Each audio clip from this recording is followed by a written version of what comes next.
मैं क्यों दुखी हूं? मैं क्यों दुख भोग रहा हूं? सबसे पहले समझते हैं कि दुख है क्या। देखो, दुख व पीड़ा 3 प्रकार की होती है: शारीरिक तथा मानसिक पीड़ा, अन्य जीवात्माओं द्वारा दिया गया दुख, प्राकृतिक विपदा द्वारा प्राप्त दुख। हम कभी कभी शारीरिक रूप से तथा कभी कभी मानसिक रूप से दुख भोगते हैं। हमने जन्म के आरंभ से यहाँ तक कि अपनी माँ के गर्भकाल से ही दुख भोगा है। यदि हम अपने जीवन काल का विश्लेषण करें तो हम पाएंगे कि हम किसी न किसी कारण से या इन तीनों कारणों से दुख भोगते हैं। पशु भी दुख भोग रहे हैं, परंतु वे नहीं जानते हैं कि इसका समाधान कैसे करें। परंतु मनुष्य वैज्ञानिक, सांस्कृतिक तथा धार्मिक विकास कर रहा है, क्योंकि वह प्रसन्न रहना चाहता है।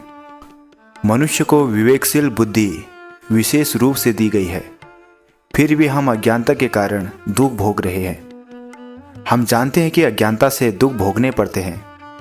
हम ये नहीं सोचते हैं कि हम गलती कर रहे हैं, इसलिए हम दुख सह रहे हैं।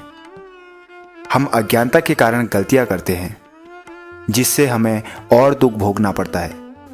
और इन अज्ञानता में से सबसे बड़ी अज्ञानता ये है कि आप सोचते हो आप शरीर हो। आप वास्तविकता नहीं जानते।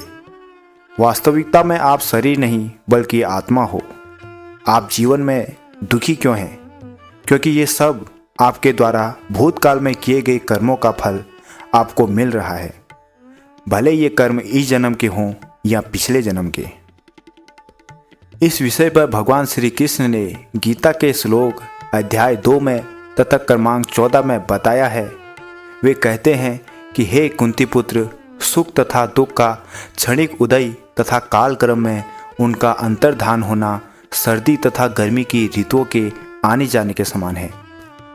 हे भरतवंशी, वे इंद्रिय बोध से उत्पन्न होते हैं और मनुष्य को चाहिए कि अविचल भाव से उनको सहन करना सीखे। इस श्लोक के माध्यम से भगवान बताते हैं कि दुख का सबसे बड़ा कारण हमारी इंद्रियां हैं, जो ऋतुओं की तरह बदलती रहती है, जो तुम्हें सहन करनी चाहिए। इस तरह से भगवान अज्ञानता को दूर करते हैं। इसलिए जब आप अज्ञानता से दूर रहते हैं तब आप दुखी नहीं रहते। अज्ञानता को दूर करने के लिए भागवत गीता सबसे श्रेष्ठ मानी जाती है। हमारे महाराज जी भी कहते हैं कि आज का मनुष्य मोह माया के पीछे भाग रहा है और उसकी प्राप्ति न होने पर वह दुखी हो जाता है।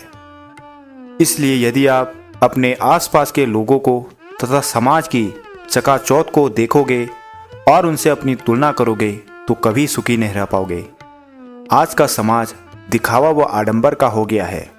हर कोई दूसरों की तरह बनना चाहता है।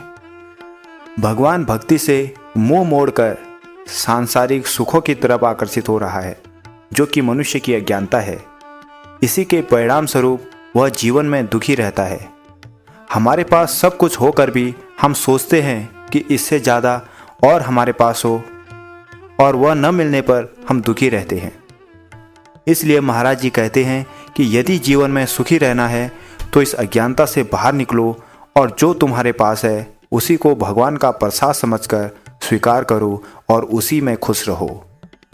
देखो, जब चिंता होती है ना तो इंसान की ठीक से सोचने की क्षमता खत्म हो जाती है। देखो, जब तालाब में पानी उथल पुथल करता है तो तले में क्या है दिखाई नहीं देता है। अगर तले में क्या है वो देखना है तो पानी को शांत होने देना पड़ता है।